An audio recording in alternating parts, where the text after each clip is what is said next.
Hello everyone. लीजिए आपके सामने प्रस्तुत है संस्कृत पाठ्य पुस्तक का द्वितीय पाठ।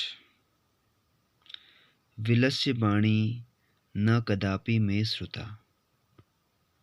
विलस्य विल की, वाणी आवाज या भाषा, न नहीं, कदापि कभी भी, में मेरे द्वारा, श्रुता सुनी गई, यानी कि बिल की भाषा या बिल की आवाज़ मैंने कभी नहीं सुनी। यह कहानी एक शेर और एक श्रृगाल, यानी कि जिसको हम सियार या गीदड़ कहते हैं। तो यहाँ पर गीदड़ ने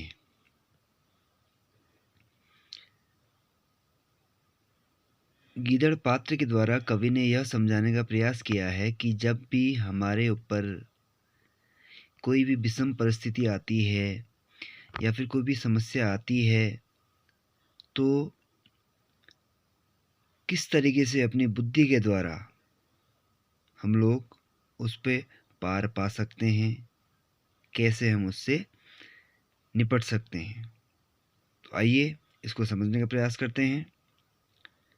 प्रस्तुत पाठ संस्कृत के प्रसिद्ध कथा ग्रंथ पंचतंत्र नामक एक संस्कृत की किताब है, जिसमें जो है कहानियों का संग्रह है, के तृतीय तंत्र काकोलुकीयम से संकलित है। पंचतंत्र के मूल लेखक विष्णु शर्मा हैं। इसमें 5 खंड हैं जिन्हें तंत्र कहा गया है। इनमें गद्य पद्य रूप में कथाएं दी गई हैं, जिसके पात्र मुख्यतः पशु पक्षी हैं। इस प्रकार से ये पंचतंत्र एक पुस्तक है जिसमें जो है कहानियों का संग्रह है। इसके लेखक हैं इस पुस्तक के विष्णु शर्मा, और इन्होंने जितनी भी कथाएं लिखी हैं वस्तुतः मुख्य रूप से इनके सारे पात्र पशु पक्षी हैं। जैसा कि इस कहानी में भी हम लोग देख सकते हैं कि इसमें जो है पशु यानी कि एक शेर है और एक गीदड़ है। आइए इसको समझने का प्रयास करते हैं। इसका भावार्थ, कस्मिंश्चित किसी एक वने वन में खरन खरह, ये नाम है, नाम सिंह प्रतिवसति, रहता स्म था। किसी एक जंगल में खरन खर नाम का सिंह यानी कि शेर रहता था। सह कदाचित इतस्ततः परिभ्रमन् क्षुधार्थं न किंचिदपि आहारं प्राप्तवान्। वह संभवतः प्रायः इतस्ततः इधर उधर, परिभ्रमण घूमता हुआ, क्षुधार्तः यानी कि क्षुधा प्लस आर्त, क्षुधा कहते हैं भूख को, आर्त कहते हैं पीड़ित। वह प्रायः भूख से पीड़ित इधर उधर घूमता हुआ, न किंचिदपि आहारम प्राप्तवान, कुछ भी आहार प्राप्त नहीं किया या उसे कुछ भी आहार नहीं मिला। ततः सूर्यास्त समये, ततः उसके बाद, सूर्यास्त समये, सूर्यास्त के समय में यानी कि सायंकाल, एका महतीं गुहां दृष्ट्वा सह अचिंतयत्, एका एक, महती विशाल, गुहां यानी गुफा, दृष्ट्वा देखकर, सह अचिंतयत् सूर्यास्त के समय में एक विशाल गुफा को देखकर उसने सोचा या विचार किया। नूनम अवश्य एतस्याम, इस गुहायाम गुफा में, रात्रौ रात को, कोपी कोई, जीवः आगच्छति कोई जीव आता है। अवश्य इस गुफा में रात्रि को या रात में कोई जीव आता है। अतः इसलिए, अत्रैव यहीं, निगूढ़ो भूत्वा छिपकर, तिष्ठामि, अतः उसने विचार किया कि इसी गुफा में छिपकर बैठूंगा। एतस्मिन् अंतरे गुहाया स्वामी दधिपुच्छः नामकः शृगालः समागच्छत्, इसी बीच एतस्मिन् अंतरे गुहायाः स्वामी, गुफा का स्वामी जिसका नाम था दधिपुच्छ नामक श्रृगाल सियार समागच्छत् आया। सह च यावत् पश्यति तावत् सिंहपद्पद्यति गुहायां प्रविष्टा दृश्यते। सह उसने जब देखा सिंह पद पद्धति यानी कि सिंह के पैरों के निशान गुहायाम गुफा में प्रविष्टा प्रवेश किए हुए दिखाई दिए। न बहिरागता परंतु बाहर आते हुए कोई भी निशान नहीं दिखाई दिए। श्रृगालः अचिंतयत् सियार ने सोचा अहो विनष्टोऽस्मि, नाश हो गया, नूनम अस्मिन् बिले, अवश्य ही इस बिल में सिंह अस्तीति, शेर है, तर्कयामि ऐसा सोच रहा हूँ। ततः किम करवाणी, तो क्या करना चाहिए। एवं विचिन्त्य ऐसा सोचकर दूरस्थ रवम कर्तुम आरब्ध, दूर ही बैठकर रवम यानी कि आवाज कर्तुम आरब्ध करना आरंभ किया। जब सियार ने सोचा कि जो है उसने शेर के पैरों के निशान देखे जो गुफा के अंदर तो प्रवेश हुए हैं परंतु बाहर नहीं आए हैं, तो उसने कहा कि अरे मर गया, इस गुफा के अंदर जो है कोई शेर है। और जो है उसने ऐसा विचार करके ऐसा सोच करके दूर से ही एक आवाज़ लगाई, कहा भो बिल, हे बिल, भो बिल, हे बिल, किम न स्मरसि, क्या तुम्हें याद नहीं है। यन मया त्वया सह, यन की मया मेरे द्वारा, त्वया सह आपके साथ, समयः कृतोस्ति, समय यानी कि शर्त, वादा, कृतोस्ति किया था, आपके साथ एक शर्त रखी थी। यद कि यदाहम, यदि अहम यानी कि यदि मैं, वाह्यतः बाहर से, प्रत्यागमिष्यामि वापस आऊँगा, तदा त्वम उस समय आप, माम मुझे, आकारयिष्यसि बुलाओगे, पुकारोगे। यानी कि जो है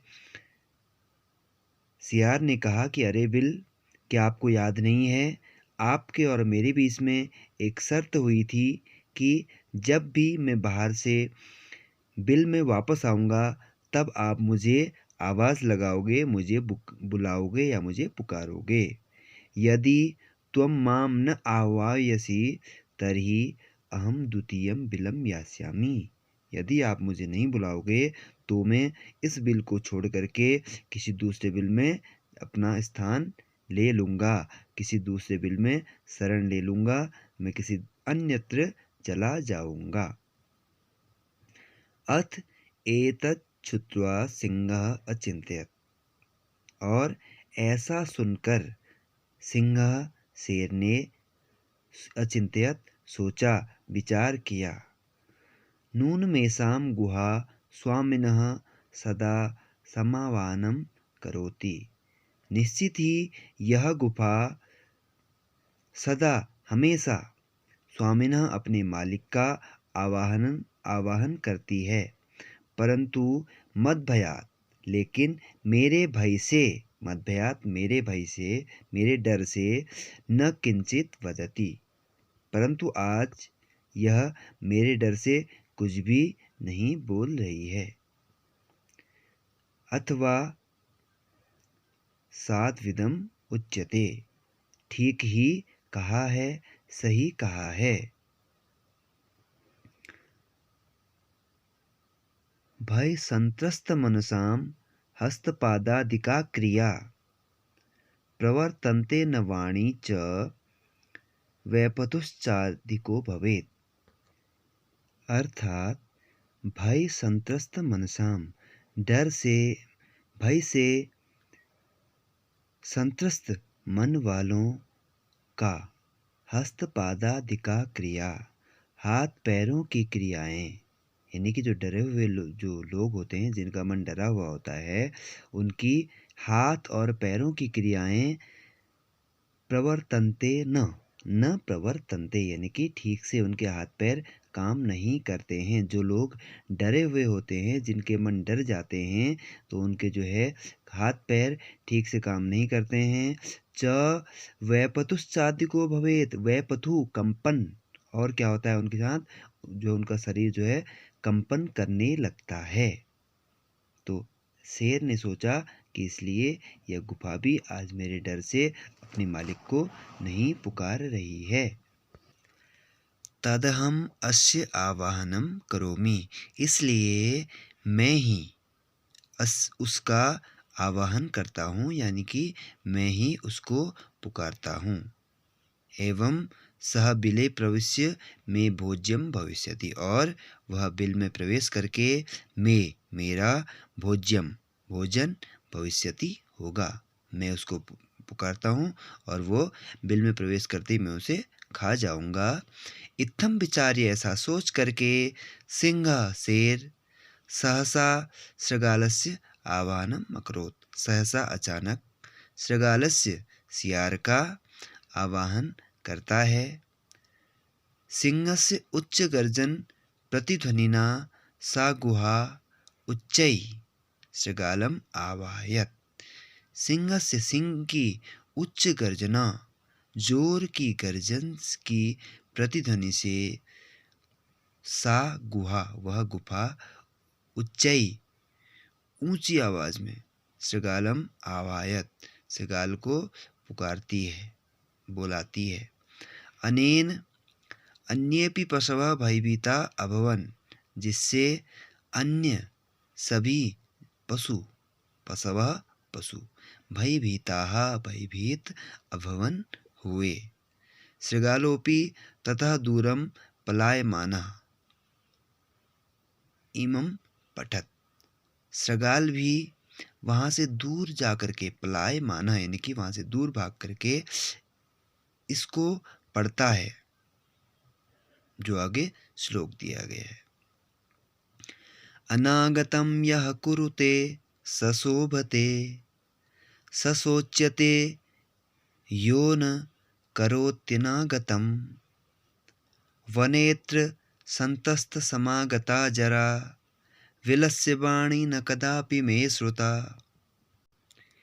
अनागतम आने वाले दुख को, यह कुरुते सशोभते यानी कि आने वाले दुख के बारे में जो सोचता है, जो विचार करता है, वह शोभायमान होता है, अच्छा प्रतीत होता है। और जो उसके बारे में विचार नहीं करता, वह जो है वो सिर्फ सोचता रहता है, वह कुछ कर नहीं पाता। वने अत्र संस्तस्य समागता जरा, यहाँ वन में संस्तस्त यानी कि रहते हुए, समागता आ गया जरा, मुझे वन में रहते हुए, जरा मीन्स बुढ़ापा, मुझे वन में रहते हुए बुढ़ापा आ गया।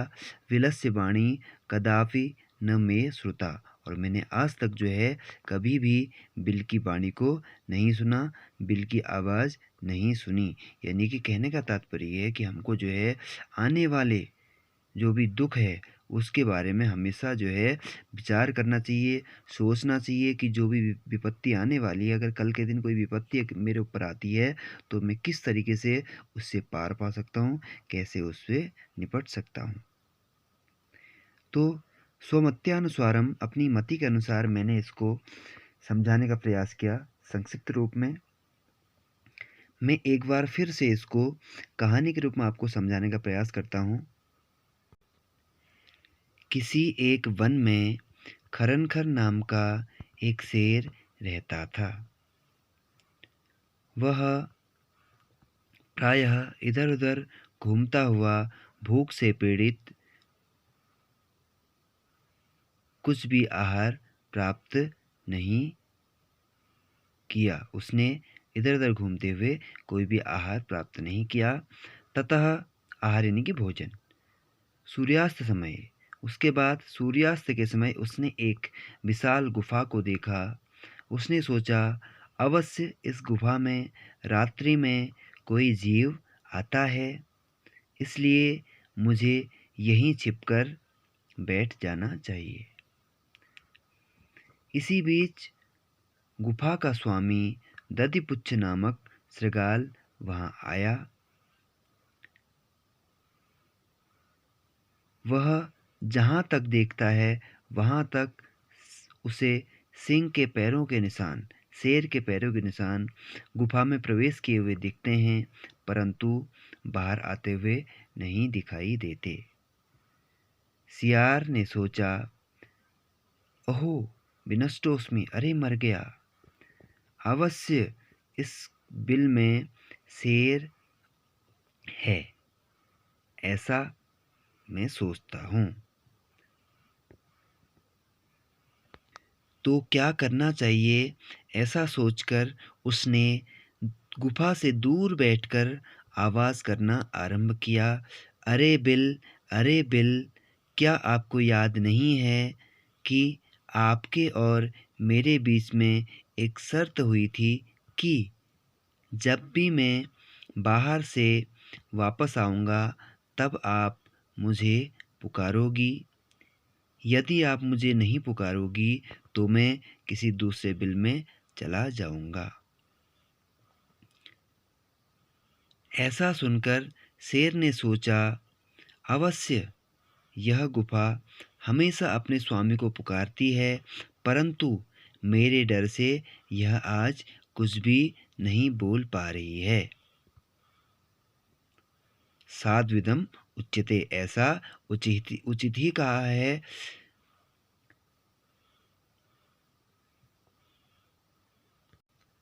भयभीत मन वालों के हाथ पैरों की क्रियाएं ठीक रूप से, सम्यक रूप से नहीं चलती हैं और जो है उनका शरीर भी कंपन करता है। इसलिए मैं ही उसका आवाहन करता हूँ, मैं ही उसको बुलाता हूँ और ऐसा यदि वह बिल के अंदर आएगा तो वो मेरा भोजन बन जाएगा। ऐसा सोच करके शेर सियार का आवाहन करता है और शेर की उच्च गर्जन, ऊंची गर्जना की प्रतिध्वनि से, आवाज़ से श्रृगाल, सियार और वन के अन्य सभी जीव जो है भयभीत हो जाते हैं। अन्य जो जितने भी पशु होते हैं वो सारे भयभीत हो जाते हैं। श्रृगाल भी वहाँ से दूर जाकर के इस श्लोक को पढ़ता है।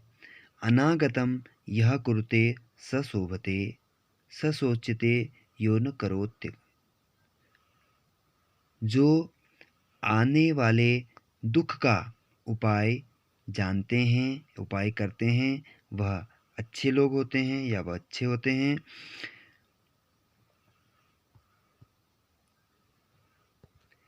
और जो आने वाले दुख का उपाय नहीं जानते हैं वह सिर्फ सोचते रहते हैं। यहाँ वन में रहते रहते मुझे बुढ़ापा आ गया, परंतु मैंने कभी बिल की वाणी, बिल की आवाज़ नहीं सुनी। तो ये आज कैसी आवाज़ है। इस प्रकार से जो है सियार ने उस शेर से अपनी जान को बचाया।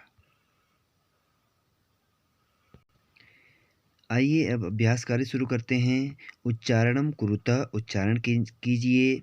कस्मिंश्चित् विचिन्त्य साध्विदं क्षुधार्तः एतच्छ्रुत्वा भयसंत्रस्तमनसां सिंहपदपद्यतिः समाह्वानं प्रतिध्वनि। द्वितीय है एक पदेन उत्तरम लिखता, एक पद में उत्तर लिखिए। सिंहस्य नाम किम आसीत, जैसा कि हमने पढ़ा था सिंह का नाम था खरनखर। खरनखर नाम का सिंह प्रतिवसति, यानी कि नाम था खरनखरः। गुहाया स्वामी कः आसीत, गुहाया स्वामी श्रृगालः। एवं तस्य नाम दधिपुच्छ आसीत्। तो आप दधिपुच्छ या शृगाल दोनों ही लिख सकते हैं। सिंहः कस्मिन् समये गुहायाः समीपे आगतः? सूर्यास्त समये। शेर जो है वो सूर्यास्त के समय में गुफा के समीप आया। हस्तपादादिका क्रियाः केषां न प्रवर्तन्ते? हस्तपादादिका क्रिया किसकी ठीक से नहीं काम करती हैं? इसका आंसर है भय संत्रस्त मनसाम। गुहा केन प्रतिध्वनिता? उच्च गर्जनेन, या लिख सकते हैं सिंहस्य उच्च गर्जनेन। जैसा कि आप इसको इनके आंसर मैंने आपको बता दिए हैं, बाकी आप शब्दों को ठीक से बुक से छांट सकते हैं। नंबर 3 है पूर्ण वाक्येन उत्तरतः। पूर्ण वाक्य में उत्तर दीजिए। क है खरनखरः कुत्र प्रतिवसति? खरनखर कहाँ रहता था? खरनखरः कस्मिंश्चित् वने प्रतिवसति स्म। महती गुहां दृष्ट्वा सिंहः किम अचिंतयत्? विशाल गुफा को देखकर के शेर ने क्या सोचा? महतीं गुहां दृष्ट्वा सिंहः अचिंतयत् नूनमेषां गुहायां रात्रौ कोऽपि जीवः आगच्छति, अतः अत्रैव निगूढो भूत्वा तिष्ठामि इति। ग है शृगालः किम अचिंतयत्? शृगालः अचिंतयत् अहो विनष्टोऽस्मि नूनम् एषां गुहायां कोऽपि सिंहः अस्ति इति। शृगालः घ नंबर है शृगालः कुत्र पलायितः? आंसर है शृगालः गुहायां दूरं पलायितः। 5th नंबर है गुहा समीपमागत्य शृगालः किम पश्यति? गुफा के समीप आकर के सियार क्या देखता है? गुहा समीपमागत्य शृगालः पश्यति सिंह पदपदानि या सिंह पदपद्यतिः गुहायां प्रविष्टः दृश्यते परंतु न बहिरागता। यानी कि उसको जो है गुफा में शेर के पैरों के निशान प्रवेश करते हुए दिखाई देते हैं परंतु बाहर आते हुए नहीं दिखाई देते हैं। आखिरी है 4 नंबर कह शोभते। जैसा कि हमने अंतिम श्लोक में पढ़ा था अनागतम यह कुरुते स शोभते, यानी कि जो आने वाले दुख का उपाय करते हैं वही अच्छे होते हैं या वही अच्छे लगते हैं। नंबर 4 है रेखांकित पदानि आधृत्य प्रश्न निर्माणम कुरुतः। रेखांकित पदों के आधार पर प्रश्न निर्माण कीजिए। जैसा कि हम यहाँ पर रेखांकित शब्द देख रहे हैं। नंबर क है क्षुधार्तः सिंहः कुत्रापि आहारम न प्राप्तवान। भूख से पीड़ित शेर कहीं भी कुछ भी भोजन प्राप्त नहीं किया। तो क्षुधार्ता की जगह हम लिखेंगे कीदृशः, कैसा। दधिपुच्छः नाम शृगालः गुहायाः स्वामी आसीत्। किम नाम? दधिपुच्छ की जगह हम लिखेंगे किम, क पे छोटी की मात्रा और ऊपर से बिंदा। एषा गुहा स्वामिनः सदा आवाहनम करोति। तो स्वामिनः की जगह आएगा कस्य। एषा गुहा कस्य सदा आवाहनम करोति। घ है भय संत्रस्त मनसाम हस्तपादादिका क्रिया न प्रवर्तन्ते। हस्तपादादिका कीदृश्यः भयसंत्रस्तमनसां कीदृश्यः क्रिया न प्रवर्तन्ते। उसके बाद है आवाहनेन शृगालः बिले प्रविश्य सिंहस्य भोज्यं भविष्यति। आवाहनेन शृगालः बिले, बिल में, तो इसका आंसर बनेगा यहाँ पर इसकी जगह क्वेश्चन वाचक शब्द लगाएंगे कुत्र। आवाहनेन शृगालः कुत्र प्रविश्य सिंहस्य भोज्यं भविष्यति। फिफ्थ है घटनाक्रमानुसारम वाक्यानि लिखत। घटनाक्रम के अनुसार वाक्य लिखने हैं, ये आपको स्वयं करना है। जो वाक्य पाठ में पहले आया है उसको पहले लिखेंगे, जो उसके बाद आया है उसको उसके बाद लिखेंगे, जो इस तरीके से पाठ के सीक्वेंस के अनुसार हम वाक्यों को लिखेंगे। नंबर 6 है यथा निर्देश मुत्तरतः, यानी कि निर्देश के अनुसार उत्तर दीजिए। एकां महतीं गुहां दृष्ट्वा सः अचिन्तयत्। ये वाक्य है। अस्मिन् वाक्ये कति विशेषणपदानि संख्या सह पदानि अपि लिखत।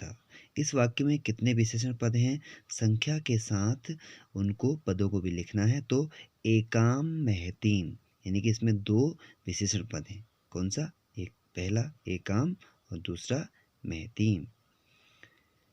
तदहम् अस्य आवाहनं करोमि। अत्र अहम् इति पदं कस्मै प्रयुक्तम्। इस वाक्य में तदहम् अस्य आवाहनं करोमि, इस वाक्य में अहम यह पद किसके लिए प्रयुक्त है?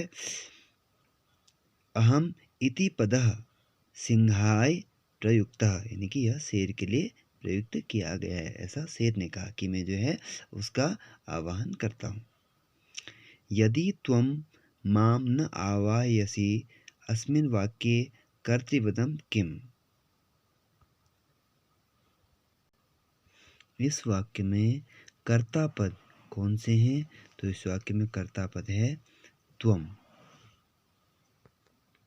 सिंह पद पद्धतिः गुहायां प्रविष्टा दृश्यते। अस्मिन् वाक्ये क्रियापदं किम्? अस्मिन् वाक्ये क्रियापदम् अस्ति दृश्यते। वने यत्र संस्थस्य समागता जरा। अस्मिन् वाक्ये अव्ययपदं किम्? अस्मिन् वाक्ये अत्र अव्ययपदम् अस्ति। नंबर 7 मंजूषात् अव्ययपदानि चित्वा रिक्तस्थानानि पूरयत। इस मंजूषा से, इस सारणी से अव्यय पद चुन करके रिक्त स्थानों की पूर्ति करनी है।